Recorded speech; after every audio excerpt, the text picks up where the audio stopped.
మా latest videos కోసం మా ఈ తెలుగు న్యూస్ ఛానల్ సబ్స్క్రైబ్ చేసి గంట సింబల్ యాక్టివేట్ చేసుకోండి. స్త్రీలకు ఈ అలవాట్లు ఉండకూడదు. ఈ అలవాట్లు ఇంట్లోకి పేదరికం తీసుకువస్తాయి. లక్ష్మీదేవిని ఇంట్లోకి రానివ్వవు. ఇంట్లో ఉన్న లక్ష్మీదేవిని ఇంటి నుండి బయటకు తరిమివేస్తాయి అని శాస్త్రాలలో ఉంది. మన ఇంట్లోని ఆడవాళ్ళు ఏ పనులు చేయటం వలన ఇంట్లో ఉన్నతి అనేది జరుగుతుంది? ఇల్లు ధనవంతులలో ఒక కుటుంబం అవుతుంది. స్త్రీలు ఎటువంటి పనులను చేయటం వలన ఆమె భర్త తొందరగా కోటీశ్వరుడు అవుతాడు?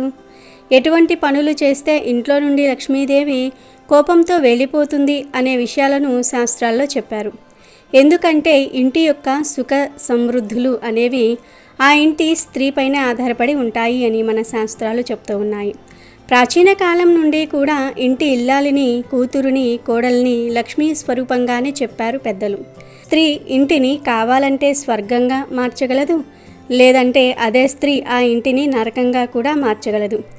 ఏ స్త్రీ అయితే ఇంట్లో పనులన్నిటినీ అలాగే ఇంట్లో వాళ్ళ అందరినీ కూడా బాధ్యతాయుతంగా చూసుకుంటుందో ఆ ఇంట్లో లక్ష్మీదేవి ఎప్పుడూ కూడా స్థిరంగా ఉంటుందని మన పురాణాల్లో చెప్పబడింది. కానీ కొన్ని పనులు మాత్రం స్త్రీలు అస్సలు చేయకూడదు. ఈ పనులు స్త్రీలు చేయటం వల్లనే ఇల్లు నరకంగా మారుతుంది. ఇది మేము చెప్తున్న విషయం కాదు, మన శాస్త్రాలలో పురాణాలలో చెప్పబడిన విషయం. ఇంటి కూతురు అలాగే కోడలు గురించి కొన్ని విషయాలు మన శాస్త్రాల్లో చెప్పబడ్డాయి. అసలు స్త్రీలు చేసే తప్పులు ఏమిటి? అలాగే వేటి కారణంగా కోటీశ్వర్లు కూడా పేదవారు అవుతూ ఉన్నారు, లక్ష్మీదేవి ఆగ్రహానికి గురవుతూ ఉన్నారు అనే విషయాన్ని ఇప్పుడు మనం వివరంగా తెలుసుకుందాం. ఫ్రెండ్స్, ఈ వీడియో చూసే ముందు ఓం శ్రీమాత్రే నమః అని ఒక చిన్న కామెంట్ చేయండి. అలాగే మా ఛానల్ని సబ్స్క్రైబ్ చేసుకొని మాకు సపోర్ట్ చేయటం మర్చిపోవద్దు. స్త్రీలకు ఉండకూడని మొట్టమొదటి అలవాటు ఏమిటి అంటే జుట్టును పొడవుగా పెంచకూడదు. స్త్రీల జుట్టు పొడవుగా ఉండటం అనేది చాలా చాలా శుభప్రదమైన విషయం. కానీ స్త్రీల జుట్టును ఎప్పుడూ కూడా నడుము కన్నా కింది భాగం వరకు పెంచకూడదు. ఎప్పుడూ కూడా జుట్టును వదిలివేయకూడదు, అంటే విరబూసుకోకూడదు.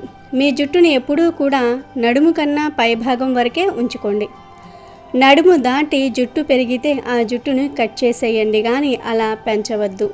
కాదని జుట్టుని నడుము భాగం కన్నా బారుగా పెంచిన జుట్టును విరబూసుకున్న ఆ స్త్రీ ఉండే ఇంట్లో దౌర్భాగ్యాన్ని అనుభవించవలసిన పరిస్థితులు వస్తాయి.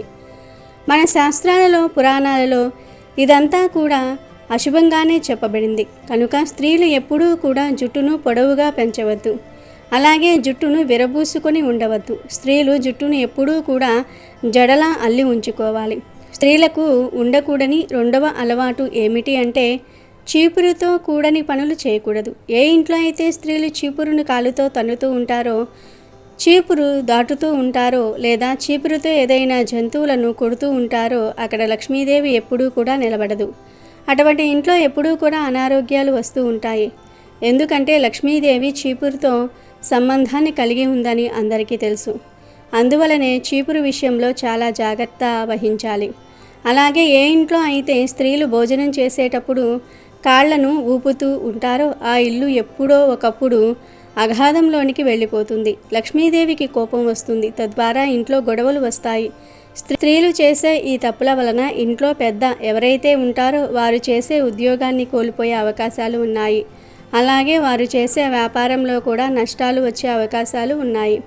స్త్రీలకు ఉండకూడని మూడవ అలవాటు ఏమిటి అంటే వంటగదిని క్లీన్గా ఉంచకపోవటం. స్త్రీలు వంట చేసేటప్పుడు పొయ్యి మీద ఎప్పుడూ కూడా ఎంగిలి పాత్రలను అలానే వదిలివేసి వంట చేయకూడదు. చాలామంది ఆహారం లేనప్పటికీ కూడా ఖాళీ పాత్రలను అలాగే గ్యాస్ స్టవ్ మీద వదిలేస్తూ ఉంటారు. రాత్రి సమయంలో కూడా ఖాళీ అయిపోయిన ఆహార పాత్రలను గ్యాస్ స్టవ్ మీద లేదా వంటగదిలోనే అలా వదిలేస్తూ ఉంటారు. అలాంటి తప్పును ఆడవారు ఎప్పటికీ కూడా చేయకండి. రాత్రి సమయంలో ఎంగిలి పాత్రలను గ్యాస్ స్టవ్ మీద కానీ, షింకులో కానీ, వంటగదిలో కానీ అలానే వదిలివేయకండి. ఆ పాత్రలను తిన్న తర్వాత వెంటనే శుభ్రం చేసుకోవటం చాలా చాలా మంచిది. లేదంటే లక్ష్మీదేవి మీ ఇంట్లో నిలవదు. ఎవరైతే స్త్రీలు శబ్దాలు వచ్చే విధంగా తలుపులను తెరుస్తారో లేదా తలుపులను మూస్తారో, కాళ్లతో తలుపుల్ని తన్నుతారో అలాంటి ఇంట్లో నుండి కూడా ధనానికి దేవత అయిన లక్ష్మీదేవి కోపంతో వెళ్ళిపోతుంది. ఆడవాళ్లకు ఈ అలవాట్లు ఉంటే వెంటనే మానుకోండి, ఎందుకంటే అది చాలా చెడ్డ అలవాటు. ఈ అలవాటు మీ ఇంటిని సర్వనాశనం చేస్తుంది. ఇటువంటి స్త్రీ ఉంటే ఇంటి లోపలికి లక్ష్మీదేవి ప్రవేశించదు. అలాంటి అలవాట్లు లక్ష్మీదేవిని ఇంటి నుండి బయటకు తరిమివేస్తాయి. స్త్రీలకు ఉండకూడని 4వ అలవాటు ఏమిటి అంటే అతిగా నిద్రించటం లేదా అస్సలు నిద్రించకపోవటం. ఏ ఇంట్లో అయితే స్త్రీలు అర్ధరాత్రి వరకు నిద్రించరో వారి కుటుంబంలో అందరికీ అశుభాలే జరుగుతాయి. ఎందుకంటే నిద్రలేమి వారి అసహనానికి కారణమవుతుంది. నిద్రలేమి వలన అనేక రకాలైనటువంటి సమస్యలు ఇంట్లో తలెత్తుతూ ఉంటాయి. కనుక ఆడవారు టైంకు నిద్రించాలి. అలా అని స్త్రీలు ఎక్కువగా కూడా నిద్రించకూడదు. మహిళలు ఎప్పుడూ పడుకుని ఉంటే వారి ఇంట్లోకి దరిద్ర దేవత చేరుతుంది. కనుక సరిపడా నిద్ర చేస్తే సరిపోతుంది. మహిళలు తొందరగా నిద్రపోవాలి. ఉదయాన్నే తొందరగా నిద్రలేవాలి. ఎవరైతే స్త్రీలు నిద్రపోవడానికి ఎక్కువగా సమయాన్ని కేటాయిస్తూ ఉంటారో, ఎక్కువగా నిద్రపోతూ ఉంటారో అక్కడ రాహువు, కేతువు ఇంకా శనిగ్రహాల యొక్క దృష్టి పడుతుంది. ఎవరైతే స్త్రీలు ఎప్పుడూ నిద్రపోతూ ఉంటారో వారిపైన దేవీ దేవతలు కూడా కోపాన్ని చూపిస్తూ ఉంటారు. అందువలన ఒక నియమానుసారంగా మాత్రమే నిద్రించాలి.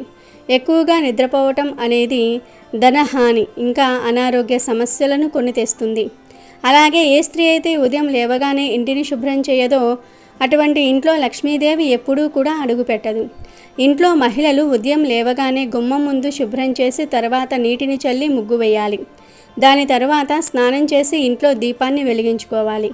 ఇలాంటి స్త్రీ ఉండే ఇంట్లో లక్ష్మీదేవి ఎప్పుడూ కూడా స్థిర నివాసం ఉంటుంది.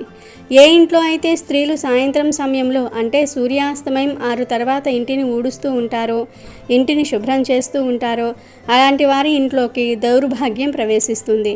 ధనధాన్యాలు కరువవుతాయి. కాబట్టి ఇల్లు సాయంత్రం 5 గంటలకల్లా ఊడ్చటం అలవాటు చేసుకోవాలి. స్త్రీలకు ఉండకూడని ఇంకొక అలవాటు ఏమిటి అంటే అనవసర మాటలు ఆడకూడదు. అంటే స్త్రీలు అపశబ్దాలు మాట్లాడడం కానీ, గట్టిగా అరుస్తూ మాట్లాడడం కానీ చేసినట్లయితే అది కుటుంబానికి శాపంలాగా మారుతుంది. అటువంటి స్త్రీలు ఏ ఇంట్లో ఉన్నా సరే లక్ష్మీదేవి ఆ ఇంటికి చాలా దూరంగా ఉంటుంది. అలాగే వివాహం జరిగిన తర్వాత స్త్రీలు మంగళసూత్రాన్ని, గాజులు, చెవి కమ్మలు, మెట్టెలు, పట్టీలు ఎప్పుడూ కూడా తీయకూడదు. అలా చేయటం వలన భర్తకు అనారోగ్య సమస్యలు వస్తాయి. లక్ష్మీదేవి కూడా అటువంటి ఇంటి నుండి వెళ్ళిపోతుంది. మహిళలకు ఉండకూడని ఇంకొక అలవాటు ఏమిటి అంటే రుచి చూడకూడదు. అవును, స్త్రీలు భోజనాన్ని వండేటప్పుడు ఉప్పు చూడటము కోసం వండిన వంటలను చేతిలో వేసుకుని రుచి చూస్తూ ఉంటారు. కానీ అలా ఎప్పుడూ చేయకండి. రుచి చూడాలంటే చిన్న ప్లేట్ తీసుకొని దానిలో వండుతున్న పదార్థాన్ని వేసుకుని రుచి చూడండి. అలాగే ఆడవారు రాత్రి నిద్రపోవడానికి మంచం మీదకు వెళ్ళిన తర్వాత నకారాత్మకమైన విషయాలు అస్సలు మాట్లాడకూడదు. మీరు చెడ్డ మాటలను మాట్లాడడం వలన ఆ నకారాత్మక శక్తులు అనేవి ఆకర్షింపబడతాయి. అవే మీ కలలోకి వచ్చి మిమ్మల్ని ఇబ్బంది పెడతాయి. నిద్రించే ముందు ఎప్పుడూ కూడా మనసులో మంచి ఆలోచనలతో నిద్రపోవాలి. భగవంతుడి నామాన్ని స్మరిస్తూ నిద్రపోవాలి. దాని వలన మనకు అనుకున్న పనులు పూర్తయి మంచి ఫలితాలు అనేవి లభిస్తాయి. ఇక స్త్రీలు మంగళవారము, గురువారము, శుక్రవారము, శనివారం రోజులలో ఎంత తొందరగా కుదిరితే అంత తొందరగా నిద్రలేచే ప్రయత్నాన్ని చేయండి. ఎందుకంటే ఆ రోజులలో ఆలస్యంగా లేచే వారి పైన సమస్త దోషాలు ప్రభావం చూపిస్తాయి. అందువలనే ఆ రోజులలో ఆడవారు చాలా తొందరగా నిద్రలేవాలి. భర్త బయటకు వెళ్ళిన వెంటనే తలుపులు వేయటం, ఇల్లు ఊడ్చి తుడవటం వంటి పనులు అస్సలు చేయకూడదు. భర్త పని మీద బయటకు వెళ్తున్నప్పుడు భార్య కోపం తెచ్చుకోవటం లేదా వాదించటం వంటి పనులు చేయకూడదు. ఇంట్లోని వారి మీద చీటికి మాటికి అరవటము, కోపం తెచ్చుకోవటం, కన్నీరు పెట్టుకోవటం వంటివి ఆడవారు అస్సలు చేయకూడదు. భర్త బయటకు వెళ్ళగానే గుమ్మం, వాకిలి శుభ్రం చేయకూడదు. అలాగే భర్త బయటకు వెళ్తున్నప్పుడు చేతులకు గాజులు, నుదుటిన బొట్టు లేకుండా భర్తను సాగనమ్మటం అస్సలు చేయకూడదు. భర్త బయటకు వెళ్ళగానే బియ్యం, ఉప్పు, చింతపండు, పసుపు మరియు పంచదార లాంటివి అప్పు ఇవ్వటం లేదా అడగటం అస్సలు చేయకూడదు. స్త్రీలు ఇలాంటి అలవాట్లను మానుకోవాలి. ఎందుకంటే ఇలాంటి అలవాట్లు ఉన్న స్త్రీ ఉన్న ఇంట్లో లక్ష్మీదేవి ఎప్పుడూ ఉండదు. దరిద్ర దేవత ఉంటుంది. పేదరికం తాండవిస్తుంది. స్త్రీల యొక్క ఈ అలవాట్లు పేదరికాన్ని తీసుకువస్తాయి. లక్ష్మీదేవిని ఇంటి నుండి బయటికి తరిమివేస్తాయి. కనుక మహిళలు ఈ అలవాట్లను విడిచిపెట్టండి. ఇక ఇప్పుడు ఎలాంటి ఆడవారు అంటే లక్ష్మీదేవికి ఇష్టమో కూడా తెలుసుకుందాం. కరివేపాకు చెట్టు ఇంట్లో ఉంటే ఆ ఇంట్లో జరిగేది ఇదే.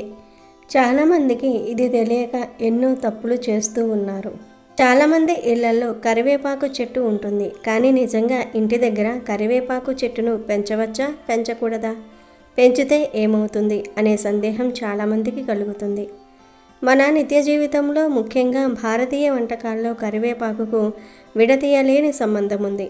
అయితే వాస్తుపరంగా కొన్ని మొక్కలను ఇంట్లో పెంచకూడదని ఆచారం ఉండటంతో చాలామంది దీని విషయంలో సందేహిస్తూ ఉంటారు. మరి ఇంతకీ కరివేపాకు చెట్టును ఇంటి దగ్గర పెంచవచ్చా, పెంచకూడదా, పెంచితే ఆ ఇంట్లో ఏం జరుగుతుంది అనే విషయాన్ని ఇప్పుడు మనం ఈ వీడియోలో వివరంగా తెలుసుకుందాము. ఫ్రెండ్స్, ఫస్ట్ అయితే కామెంట్ బాక్స్లో ఓం శ్రీ ఔషధ చక్ర నారాయణాయ నమః అని కామెంట్ చేయండి. ఎందుకంటే ఈ భూమి మీద ఉన్న ఔషధ మొక్కలన్నిటికీ ఆ నారాయణుడే అధిపతి కనుక ఓం శ్రీ ఔషధ చక్ర నారాయణాయ నమః అని కామెంట్ చేయండి. అలాగే ఈ వీడియోకి ఒక లైక్ కొట్టి మన ఛానల్ని సబ్స్క్రైబ్ చేసుకొని మాకు సపోర్ట్ చేయండి.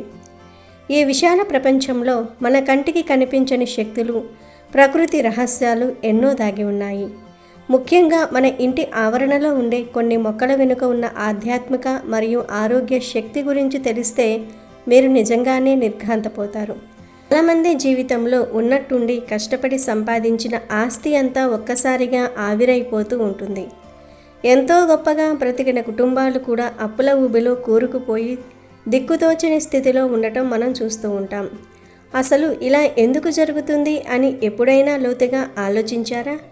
మన పెద్దలు ప్రతి ఇంటి ముందు లేదా పెరట్లో కరివేపాకు చెట్టు ఉండాలని ఎందుకు అంతలా పట్టుబట్టేవారో మీకు తెలుసా? ఎందుకంటే కరివేపాకు చెట్టు ఇంట్లో అలా ఉంటే హఠాత్తుగా ఆస్తులు కరిగిపోకుండా ఉంటాయి. ఈ విషయం చాలామందికి తెలియదు. కరివేపాకు కేవలం వంటల్లో రుచి కోసం వాడే ఆకు మాత్రమే కాదు, అది ఒక అద్భుతమైన ఐశ్వర్య ప్రదాయిని. ఇది మీ ఇంట్లో ఉంటే ఆగిపోయిన ధన ప్రవాహం మళ్ళీ ఊపు అందుకుంటుందని పరిహార శాస్త్రం ఘోషిస్తోంది. ఎవరైతే ఒకప్పుడు అద్భుతంగా సంపాదించి ఇప్పుడు రూపాయి కోసం ఇబ్బంది పడుతూ ఉన్నారో, ఎవరికైతే చేతికి వచ్చిన ఉద్యోగం చేజారిందో, ఎవరికైతే వ్యాపారంలో ఊహించని నష్టాలు వస్తూ ఉన్నాయో అందరికీ కరివేపాకు చెట్టు ఒక ఆశా దీపం. మీ ఇంటి ఆవరణలో ఒక కరివేపాకు మొక్కను నాటి చూడండి. ఆ చెట్టు పెరిగి పెద్దవుతున్న కొద్దీ మీ ఇంట్లోకి ధన ప్రవాహం కూడా అంచెలంచెలుగా పెరుగుతూ ఉంటుంది. మన పూర్వీకుల కాలంలో ప్రతి ఇంట్లో పాడి పంటలు సమృద్ధిగా ఉండడానికి ప్రధాన కారణం వారు ప్రకృతిలో మమేకమై ఇలాంటి అదృష్టాన్నిచ్చే మొక్కలను పెంచటమే. కరివేపాకు చెట్టును ఇంటికి అదృష్ట దేవతగా భావిస్తారు. ఇది మీ ఇంటి చుట్టూ ఉన్న నెగిటివ్ ఎనర్జీని పీల్చుకుని ఇంట్లో సానుకూల వాతావరణాన్ని సృష్టిస్తుంది. మీ ఇంట్లో ఆర్థిక సమస్యలు తాండవిస్తూ ఉంటే, అప్పుల బాధలు మిమ్మల్ని వెంటాడుతూ ఉంటే వెంటనే ఒక కరివేపాకు మొక్కను తెచ్చి శుభ్రమైన ప్రదేశంలో నాటండి. దానికి ప్రతిరోజు భక్తితో నీరు పోస్తూ అది ఆరోగ్యంగా పెరిగేలాగా చూసుకోండి. ఆ చెట్టు ఎంత పచ్చగా కలకలలాడుతూ పెరుగుతుందో మీ సంపాదన కూడా అంతే వేగంగా మళ్ళీ పుంజుకుంటుంది. ఇది మన పూర్వీకులు అనుభవపూర్వకంగా తెలుసుకున్న సత్యం. అయితే కేవలం ఆధ్యాత్మిక పరంగానే కాకుండా ఆరోగ్యపరంగా కూడా కరివేపాకు చేసే మేలు తెలిస్తే మీరు ఖచ్చితంగా భయపడతారు. ఎందుకంటే మనం రోజువారీ ఆహారంలో దీన్ని తీసి పక్కన పడేస్తూ ఎంత పెద్ద తప్పు చేస్తున్నామో అప్పుడు అర్థమవుతుంది. ప్రస్తుత కాలంలో వాయు కాలుష్యం మరియు కొత్త కొత్త వైరస్లు ప్రపంచాన్ని ఎలా వణికిస్తూ ఉన్నాయో మనందరికీ తెలిసిందే. గాలి ద్వారా సోకే వ్యాధులు మన ప్రాణాల మీదకు తెస్తూ ఉన్నాయి. ఇలాంటి భయంకరమైన సమయంలో కరివేపాకు చెట్టు మీ ఇంట్లో ఉంటే అది ఒక రక్షణ కవచంలా పనిచేస్తుంది. కరివేపాకు చెట్టు నుంచి వీచే గాలిలోని అణువులు వాతావరణంలోని విషవాయువులను శుద్ధి చేసే అద్భుత శక్తిని కలిగి ఉంటాయి. ఇది గాలిలోని హానికరమైన వైరస్లను మరియు బ్యాక్టీరియాలను అంతం చేసి మీకు స్వచ్ఛమైన ప్రాణవాయువును అందిస్తుంది. ముఖ్యంగా మీ ఇంట్లో చిన్నపిల్లలు మరియు వృద్ధులు ఉన్నట్లయితే ఈ చెట్టు మీ ఇంట్లో ఉండటం తప్పనిసరి. ఎందుకంటే వారిలో రోగనిరోధక శక్తి తక్కువగా ఉంటుంది కాబట్టి బయట నుంచి ఇచ్చే ఇన్ఫెక్షన్లు వారిని త్వరగా అటాక్ చేస్తాయి. కరివేపాకు చెట్టు ఆ వైరల్ ఇన్ఫెక్షన్లను మీ ఇంటి దరిదాపుల్లోనికి కూడా రాకుండా అడ్డుకుంటుంది. అందుకే పూర్వకాలంలో గ్రామాల్లో ఏవైనా జ్వరాలు ప్రబలినప్పుడు కరివేపాకు తోరణాలు కట్టేవారు.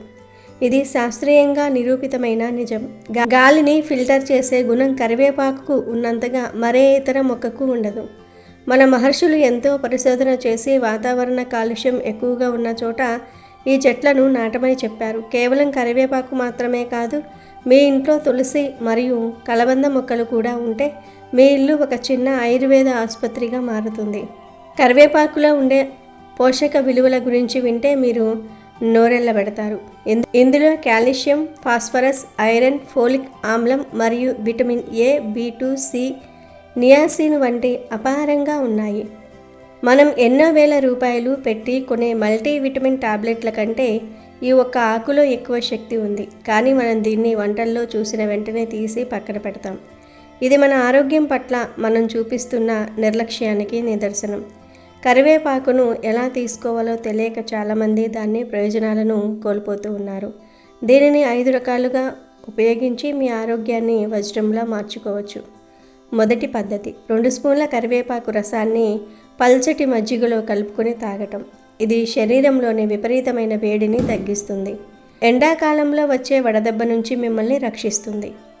రెండవ పద్ధతి, ప్రతిరోజు ఉదయం పడగడుపున 4 తాజా ఆకులను నేరుగా నమిలి మింగటం. దీనివల్ల మీ జీర్ణక్రియ మెరుగుపడటమే కాకుండా రక్తంలోని వ్యర్థాలు తొలగిపోతాయి. మూడో పద్ధతి, కరివేపాకు టీ. ఎవరైతే బరువు తగ్గాలని అనుకుంటూ ఉన్నారో వారి కరివేపాకు ఆకులను నీటిలో మరిగించి ఆ కషాయాన్ని తాగితే శరీరంలోని కొవ్వు మంచులా కరిగిపోతుంది. నాలుగో పద్ధతి, అల్లం మరియు నిమ్మరసంతో కలిపి జ్యూస్లా తీసుకోవటం. ఇది శరీరంలోని ఇమ్యూనిటీని అనగా రోగనిరోధక శక్తిని అమాంతం పెంచుతుంది. ఐదో పద్ధతి, కరివేపాకు పొడి. అన్నంలో మొదటి ముద్దగా కరివేపాకు పొడిని నెయ్యితో కలిపి తీసుకుంటే కంటి చూపు అద్భుతంగా మెరుగుపడుతుంది. ప్రస్తుత కాలంలో సాఫ్ట్వేర్ ఉద్యోగులు మరియు విద్యార్థులు గంటల తరబడి కంప్యూటర్ల, మొబైల్ ఫోన్ల ముందు గడుపుతూ ఉన్నారు. దీనివల్ల కంటి నరాలు తీవ్రమైన అలసటకు గురి అవుతూ ఉన్నాయి. చిన్న వయసులోనే కళ్ళజోడు వచ్చేస్తుంది. ఇలాంటి వారు తాజా కరివేపాకు ఆకులను కళ్ళపై పెట్టుకుని కాసేపు విశ్రాంతి తీసుకుంటే కంటి నరాలు ఉత్తేజితం అవుతాయి. కరివేపాకులో ఉండే విటమిన్ ఏ కంటి రెటీనాను కాపాడుతుంది. రేచీకటి వంటి సమస్యలు కూడా అడ్డుకుంటూ ఉంటాయి. మరో భయంకరమైన సమస్య మొలలు లేదా పైల్స్. ఈ సమస్యతో బాధపడేవారు పడే నరకం వర్ణనాతీతం. ఆపరేషన్లు చేయించుకున్న మళ్ళీ వచ్చే ఈ సమస్యకు కరివేపాకు వద్ద పరిష్కారం ఉంది. లేత కరివేపాకు ఆకుల రసాన్ని తేనెతో కలిపి ప్రతిరోజు తీసుకుంటే మొలల సమస్య మూలాల నుండి తగ్గిపోతుంది. ఇది మీ పేగుల్లోని వ్యర్థాలను శుద్ధి చేసి మలబద్ధకాన్ని వదిలించేస్తుంది. రక్తహీనత అనేది నేడు మెజారిటీ మహిళలను వేధిస్తున్న ప్రధాన సమస్య. నీరసము, నిస్సత్తువ, చిన్న పనికే అలసిపోవటం వంటివి దీని లక్షణాలు. కరివేపాకులో ఉండే ఐరన్ మరియు ఫోలిక్ ఆమ్లం ఎర్ర రక్త కణాల వృద్ధికి తోడ్పడి మీ రక్తాన్ని పెంచుతుంది. ఎవరైతే రక్తహీనతతో బాధపడుతూ ఉన్నారో వారు కేవలం 1 రోజుల పాటు కరివేపాకును ఏదో ఒక రూపంలో తీసుకుంటూ ఉంటే అద్భుతమైన మార్పును గమనిస్తారు. చర్మ సౌందర్యం విషయంలో కూడా కరివేపాకుకు సాటి లేదు. మార్కెట్లో దొరికే రసాయన క్రిముల కంటే కరివేపాకు ఫేస్ ప్యాక్ అద్భుతంగా పనిచేస్తుంది. కరివేపాకును మెత్తగా నూరి ముఖానికి రాసుకుంటే మొటిమలు, మచ్చలు మాయమేం, చర్మం కాంతివంతంగా మారుతుంది. అలాగే జుట్టు రాలటం అనేది ఈ తరం అతిపెద్ద సమస్య. కరివేపాకు నూనెను వాడితే జుట్టు రాలటం ఆగిపోయి తెల్ల జుట్టు మళ్ళీ నల్లగా మారే అవకాశం కూడా ఉంటుంది. కరివేపాకులో ఉండే యాంటీ ఆక్సిడెంట్లు జుట్టు కుదుళ్లను దృఢపరుస్తూ ఉంటాయి. ఇంకా షుగర్ వ్యాధి గురించి చెప్పనక్కర్లేదు. భారతదేశం ప్రపంచానికే షుగర్ రాజధానిగా మారిపోతుంది. ఈ వ్యాధి ఒక్కసారి వచ్చిందంటే జీవితాంతం మందులు వాడాల్సిందే అని చాలామంది భయపడుతూ ఉంటారు. కానీ ఆయుర్వేదం ప్రకారం కరివేపాకు షుగర్ వ్యాధిగ్రస్తులకు ఒక వరం. ప్రతిరోజు ఉదయం పడగడుపున కరివేపాకు ఆకులను నమలటం వల్ల రక్తంలో చక్కెర స్థాయిలు అద్భుతంగా నియంత్రణలో ఉంటాయి. ఇది మీ క్లోమగ్రంథిని ఉత్తేజపరిచి సహజంగా ఇన్సులిన్ ఉత్పత్తి అయ్యేలాగా చేస్తుంది. మీరు ఎంత సంపాదించినా ఇంట్లో ప్రశాంతత లేకపోతే ఆ సంపాదన వ్యర్థం. కరివేపాకు మీ మెదడును ప్రశాంతంగా ఉంచడానికి కూడా సహాయపడుతుంది. ఇది మానసిక ఒత్తిడిని, ఆందోళనను తగ్గిస్తుంది. కరివేపాకు వాసన పీల్చడం వల్ల మెదడులోని నరాలు రిలాక్స్ అవుతూ ఉంటాయి. అందుకే దీన్ని సుగంధభరిత మొక్కగా పేర్కొంటారు. ఏ ఇంట్లో అయితే పచ్చని కరివేపాకు మొక్క కలకలలాడుతూ ఉంటుందో ఆ ఇంట్లో సిరి సంపదలకు ఎప్పుడూ లోటు అనేదే ఉండదు.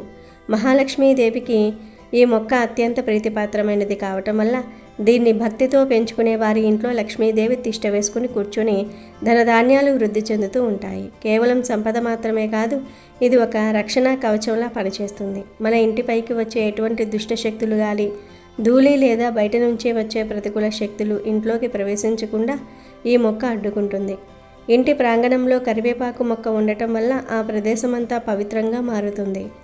వాస్తుపరంగా కూడా కరివేపాకు మొక్కకు ఎంతో ప్రాముఖ్యత ఉంది. చాలామంది తమ ఇల్లు వాస్తు దోషాలతో ఉందని, దానివల్ల ఇబ్బందులు పడుతున్నామని ఆందోళన చెందుతూ ఉంటారు. అయితే ఇంట్లో కరివేపాకు మొక్కను పెంచడం వల్ల అక్కడ ఉన్న ఎటువంటి వాస్తు దోషాలైనా సరే క్రమంగా తొలగిపోతాయి. ఇది ఇంటి చుట్టూ ఉన్న వాతావరణాన్ని శుద్ధి చేసి సానుకూల శక్తిని నింపుతుంది.